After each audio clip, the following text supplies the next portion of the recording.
Assalamualaikum warahmatullahi wabarakatuh. Bismillahirrahmanirrahim. Wassalatu wassalamu ala rasulillah. La haula wa la quwata illa billah. Amma ba'd. Sobat Himmat TV berbahagia sekali. Hari ini kembali kita bersama dalam kajian kitab Ra'ayatullah bersama guru mulia kita Buya Syakur Yasin MA, pengasuh Pondok Pesantren Cadang Pinggan Indramayu. Di kesempatan Selasa 5 April 2022 atau bertepatan dengan 3 Ramadan 1443 Hijriah. Oleh karena itu marilah kita bersyukur kepada Allah atas segala nikmat ini. Salawat serta salam semoga juga tetap tercurah limpahkan kepada junjungan kita Nabi besar Muhammad Sallallahu Alaihi Wasallam. Acara ini disiar langsungkan dari Komplek Pendidikan Pondok Pesantren Cadang Pinggan, dan Sobat Himmat TV juga bisa mengikuti acara ini melalui kanal YouTube KH Buya Syakur Yasin. Dan saya ingatkan saat ini Pondok Pesantren Cadang Pinggan sudah menerima peserta didik baru untuk tingkat pendidikan Madrasah Sanawiyah atau MTS, Madrasah Aliyah atau MA, dan juga Sekolah Menengah Kejuruan atau SMK. Setelah kajian, kita akan membuka ruang dialog dengan teman-teman yang saat ini sudah berada di virtual secara detail untuk memperdalam materi yang akan disampaikan oleh Buya Syakur. Baik Sobat Himmat TV, langsung saja sekarang kita akan bersama dengan guru mulia kita untuk memulai kajian kitab Ra'ayatullah pada kali ini. Dan kepada Buya, kami persilahkan. Baik.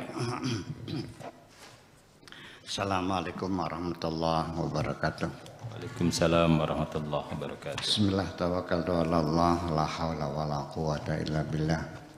Asyhadu an la ilaha illallah wa asyhadu anna Muhammadar Rasulullah. Allahumma salli ala sayyidina Muhammadin wa ala alihi wa sahabatihi ajma'in, ma ba'd. Kita lanjutkan pada halaman 59, poin ke-67. Ya abdu idza ra'aitani fasiwa kulluhu dhanbun. Udah kan? 68. Ya abdu ahbabtuka fahalaltu fi ma'rifatika bikulli syai' fa'araftani wa ankarta kulla syai'. Wahai hambaku, aku benar-benar mencintaimu sehingga aku perkenankan dapat mengetahui apa saja. Nanti setelah engkau mengenalku, maka engkau akan mengingkari apa saja. Ini maksudnya apa? Ini bahasa semacam ini adalah bahasa dalam ya. Dengan kajian kitab Ra'ayatullah ini saya teruji betapa saya ini bodoh sekali. Bukan sekedar aku tidak mengerti maksudnya apa, tapi sampai kepada aku sendiri tidak tahu caranya bagaimana menyampaikan pemahamanku kepada orang lain. Jadi mohon maaf sekali, karena aku sendiri tidak mampu bagaimana membuat Anda jadi paham. Ya, jadi ya gimana? Ya udahlah, raba-raba dalam gelap aja barangkali Anda bisa paham gitu. Paham syukur, paham nggak paham ya udahlah. Tapi penghujungnya ketika Anda tidak paham adalah tetap kesalahan saya. Karena kata Albert Einstein sendiri, ya, penemu nuklir itu sendiri, ketika engkau tidak bisa menyampaikan pemahamanmu kepada orang lain, perlu dipertanyakan, jangan-jangan engkau sendiri belum paham. Aja si Rendel belum paham berarti kan. Jadi kata Tuhan, wahai hambaku, aku benar-benar mencintaimu. Aku benar-benar mencintaimu, wahai hambaku. Sehingga ketika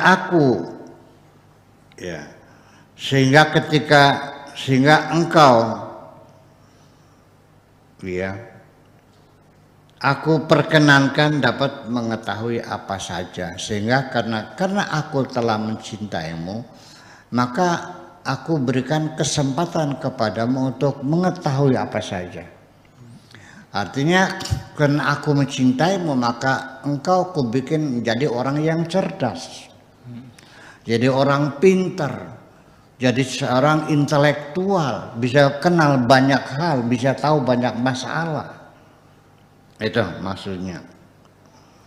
Nanti setelah engkau mengenalku, maka engkau akan mengingkari apa saja.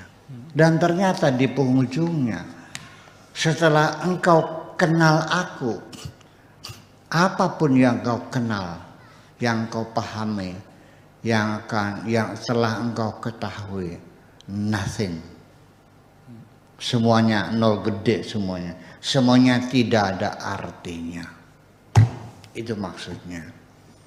Jadi setelah kita mengenal betapa Allah Maha Kaya, maka tidak ada seorang manusia pun yang patut kita kagumi dengan kekayaannya.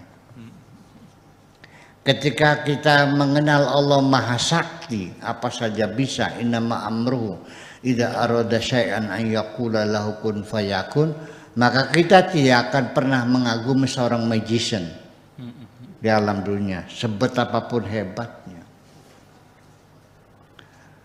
Nah, ternyata itulah namanya cinta, membuat selain yang dicintainya menjadi nothing, menjadi tidak ada nilainya apa-apa.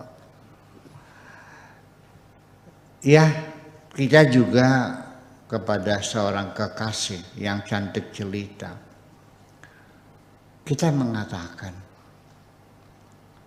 setelah aku melihat kecantikanmu, mataku tidak pernah lagi melihat perempuan yang cantik kok.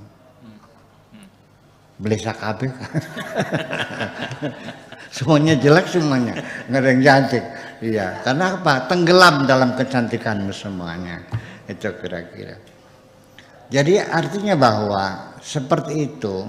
Dulu kita bercita-cita ingin kaya, punya rumah bagus, punya mobil mewah, punya ini, punya ini. Setelah kita peroleh semua itu, tanpa mengenal Tuhan sekalipun, semua kenikmatan yang kita capai, setelah kita dapatkan, akan berkurang nilainya. Dan lalu kita akan menginginkan yang lain. Percaya enggak? Setelah punya BMW, pengen punya Mercedes enggak? Setelah punya Mercedes, pengen punya Rolls Royce enggak? Setelah punya Rolls Royce, pengen Lamborghini enggak? Dan seterusnya dan seterusnya. Kita tidak pernah puas. Apalagi itu mah sebabnya kita tidak pernah puas karena nafsu kita yang tidak pernah berhenti. Tapi ketika kita mengenal Allah, maka semuanya tidak ada artinya. Iya, maka tidak ada artinya semuanya. Maka engkau akan mengingkari apa saja. Wahai hambaku, 69, ya abdu, idza ra'aitani fakun fil ghaibati. Wahai hambaku, ketika engkau melihatku, maka jadilah engkau dalam kegaiban. Kal jisri, seperti jembatan, ya'buru alaihi, akan menyeberanginya kullu syai'in, apa saja, wala yaqifu, dan tidak pernah berhenti.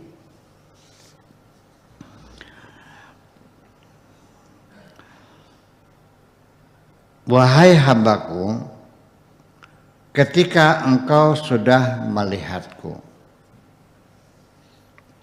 maka engkau harus menjadi tiada, menjadi dalam keadaan tidak melihat apa-apa. Setelah engkau melihatku, engkau tidak akan melihat apa-apa, dalam keadaan kegaiban. Artinya Pak Afkar yang nggak kelihatan, Kang Benung nggak kelihatan, Pak Rahmat nggak kelihatan, Nila juga nggak kelihatan, semuanya nggak kelihatan. Mobil mewah nggak kelihatan, perempuan cantik nggak kelihatan, uang berlimpah ruah nggak kelihatan. Boro-boro pengen enggak juga enggak kok, karena hatiku sudah kosong semuanya. Karena tersedot perhatianku hanya untuk melihat Allah saja. Wahai hambaku, ketika engkau sudah melihatku, maka engkau harus menjadi tiada. Artinya tidak melihat apa-apa, dalam keadaan tidak melihat apa-apa. Sama halnya seperti jembatan, kal jisri, seperti jembatan. Apa saja bisa lewat, tapi tidak pernah berhenti. Jembatan itu hanya dilewati. Dan apapun yang lewat jembatan tidak akan berhenti lalu membuat tenda di jembatan, lalu membuat rumah di situ, lalu mau bertempat tinggal di jembatan. Paling ada juga di bawah jembatan ya. Kalau jembatan banyak orang yang bikin rumah bawah jembatan, menginap situ. Tapi kalau jembatan tidak. Jembatan hanya sekedar untuk lewat saja, bukan untuk bertempat tinggal, bukan untuk bersinggah, bukan untuk menetap selamanya. Hanya lewat saja dan tidak ada yang berhenti. Artinya, biarkanlah alam dunia ini, dirimu ini seperti jembatan. Apa saja silakan lewat, tapi jangan izinkan apapun berhenti pada dirimu sendiri. Iya, termasuk rezeki juga, uang juga. Yang datang silakan datang, hanya datang dan hanya lewat. Jangan kau simpan dan jangan kau hentikan pada menginap di dalam dirimu. Biarkan dia lewat. Wanita cantik juga sama, biarkan lewat saja, nggak ada masalah. Siapa bilang melihat perempuan itu haram? Masa haram? Masa harus memejamkan mata? Apakah saya selama dalam perjalanan harus memejamkan mata supaya tidak melihat perempuan? Gila juga ini pikirannya. Ya ketabrak segala macam. Jadi bagaimana? Ya boleh aja ngeliat mah. Ngapa tidak? Masa nggak boleh melihat? Masa orang berjalan tidak boleh membuka mata, tidak boleh melihat perempuan? Gimana lagi? Itulah makanya perempuannya dilarang keluar. Di sana tuh begitu, nggak boleh keluar, harus di rumah. Perempuan nggak boleh keluar. Ya, seperti di Afghanistan, di Arab Saudi dan sebagainya kan nggak boleh keluar. Di rumah ada konsep. Perempuan tidak boleh, dagangan tidak boleh, usaha tidak boleh, bekerja harus di rumah. Karena haram dilihatnya. Ya, bagi saya melihat boleh-boleh aja. Sekali melihat masih lampu hijau. Begitu Anda menoleh, lampu kuning. Kalau sudah melototin, nah baru lampu merah. Kalau sekali melihat nggak apa-apa, nggak ada masalah kok. Iya. Yang tidak masalah ketika sudah masuk dalam pikiran kita. Bukan masuk dalam bola mata, tapi masuk dalam pikiran kita. Menghayalinya, mengimajinasikannya, menegurnya, menyapanya. Akhirnya janjian kan.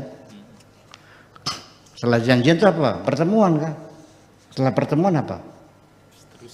Ya itulah yang dikhawatirkan. Jadi kalau melihat mah boleh-boleh aja, nggak ada masalah. Nah itulah makanya anggap sajalah dirimu itu seperti jembatan. Apa saja boleh lewat. Mobil bagus silakan lewat. Perempuan cantik silakan lewat. Rumah megah silakan lewat. Ilmu pengetahuan silakan lewat, kesaktian silakan lewat. Jangan pernah menginap dalam dirimu, itu aja. Artinya perlu dieman lah. Nggak usah disimpan, nggak usah dirawat, biarin aja. Yang datang-datanglah, yang pergilah. Semua dunia ini hanya sekedar numpang lewat. Paham?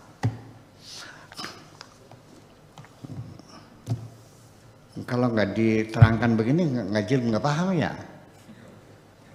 Iya, ya memang ini Syekh An-Nefri ini dia pakai bahasa dalam ya, bahasa isyarat. Sehingga kalau kita tidak memperhatikan betul ya nggak paham. Dan mungkin ini beliau, ini kan buku ini kan ditemukan di antara manuskrip yang tersembunyi di perpustakaan Baghdad, ditemukan kemudian beberapa tahun yang lalu sebagai khazanah yang terselamatkan, tidak terbakar, tidak dibakar oleh Holocaust dan Genghis Khan itu. Dulu kan dibakar semuanya, dimusnahkan. Nah, yang selamatnya ini artinya kita bayangkan betapa kayanya peradaban umat Islam pada zaman itu. Yang terselamatkan saja masih sekian berlimpah ruah, apalagi kalau waktu itu terselamatkan semua tidak dibakar. Ya, nah itu. Nah kemudian di Sadur diberi mukaddimah, dikasih pengantar oleh Mustafa Mahmud, seorang dokter ahli bedah itu tuh. Tapi nggak pernah praktek, dia banyak nulis filsafat aja. Nah, baru meninggal ya 3 tahun yang lalu lah, belum lama meninggalnya Mustafa Mahmud ini. Karena usia sudah lanjut. Ya, Dr. Mustafa Mahmud, dia berbicara tentang keilmuan Islam dan ini merupakan salah satu karya beliau menghantarkan karangan Syekh An-Nafri. Lanjut. Ya abdu al-ikhtilafu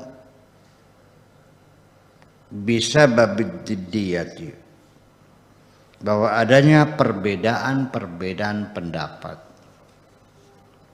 adalah disebabkan karena adanya kontradiksi, karena adanya paradoksal. Wa ma fi ru'yati diddun, tetapi dalam ru'yah kepadaku, ya dalam melihatku tidak ada kontradiksi, tidak ada yang paradoks.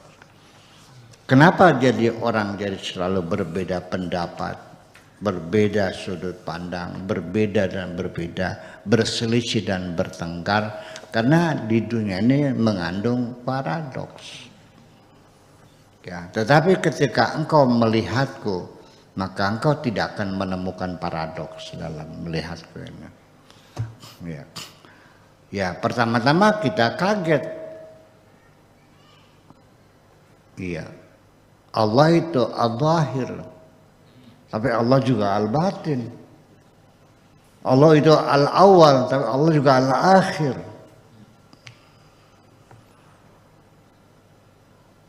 Allah juga al-qabid, Allah juga al-basit.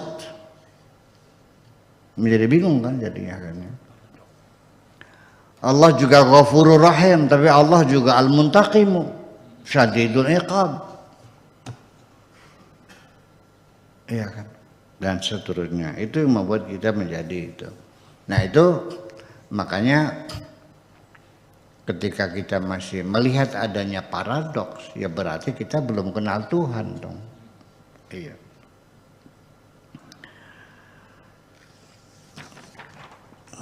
Ya abdu, wahai hambaku,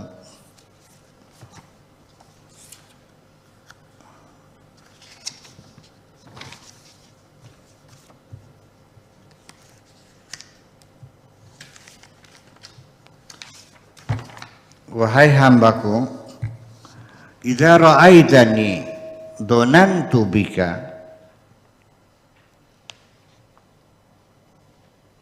ala turuqi ilayya falam uqimka bisiwaya baina yadayya. Wahai hambaku, ketika engkau melihatku enggan menunjukkan jalan menujuku, maka tidak akan aku perkenankan siapapun selain aku menyertaimu di hadapanku.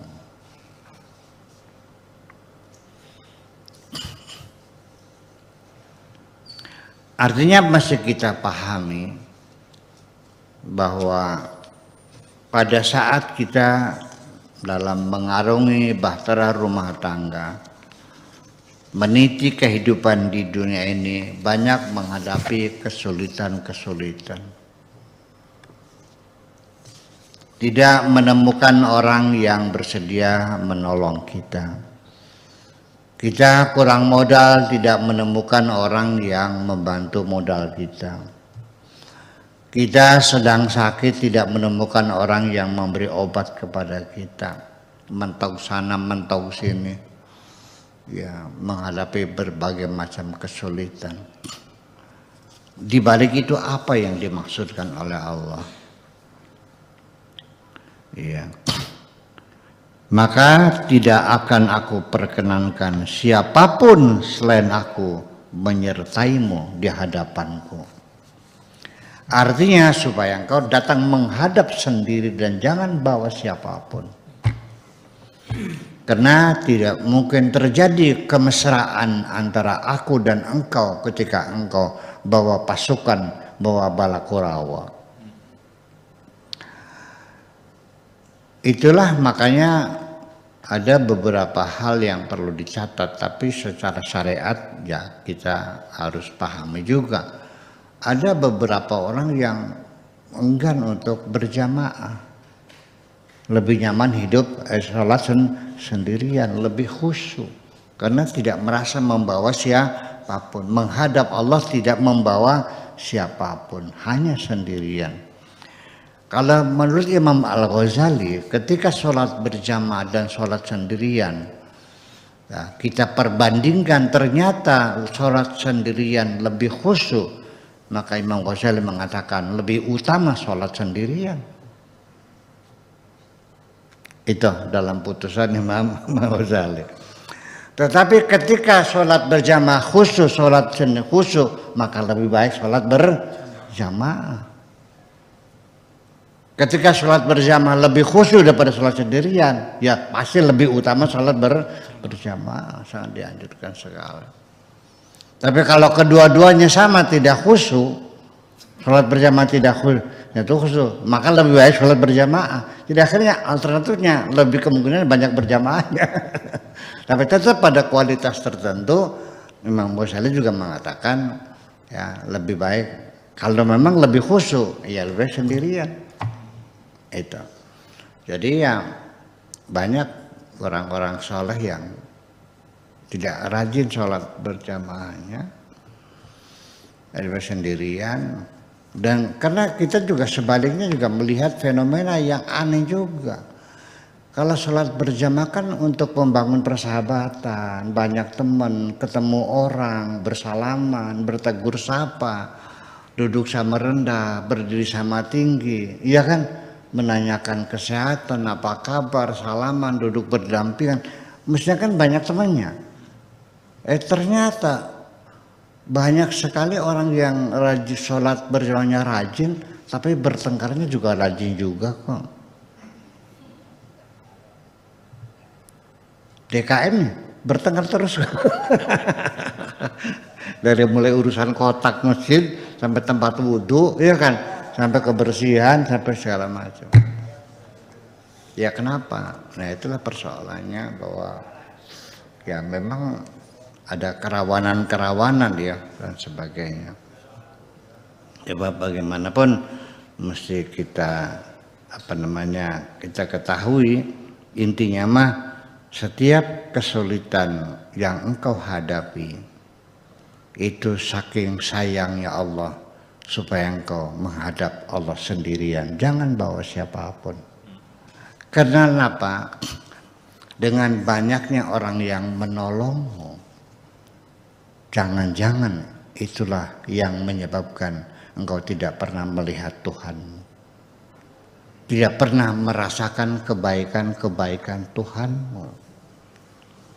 Kalau semua orang menolak semua memberikan bantuan kepadamu, menantu juga enggak pernah bantu, mertua apalagi, anak juga tidak mau tahu, dan sudah tidak ada seorang pun yang menolongmu. Baru setelah itu engkau baru merasakan bahwa yang menolongmu hanya Allah. Itu poin yang terakhir adalah menyadarkan dirimu bahwa hanya Allah yang bisa menolongmu. Wala tajida min dunillahi waliyya wala nasira. Tidak akan kau temukan selain Allah yang bisa menolongmu. Saya kira itu yang penting. Oke, itu saja. Terima kasih. Assalamualaikum warahmatullahi wabarakatuh. Waalaikumsalam warahmatullahi wabarakatuh.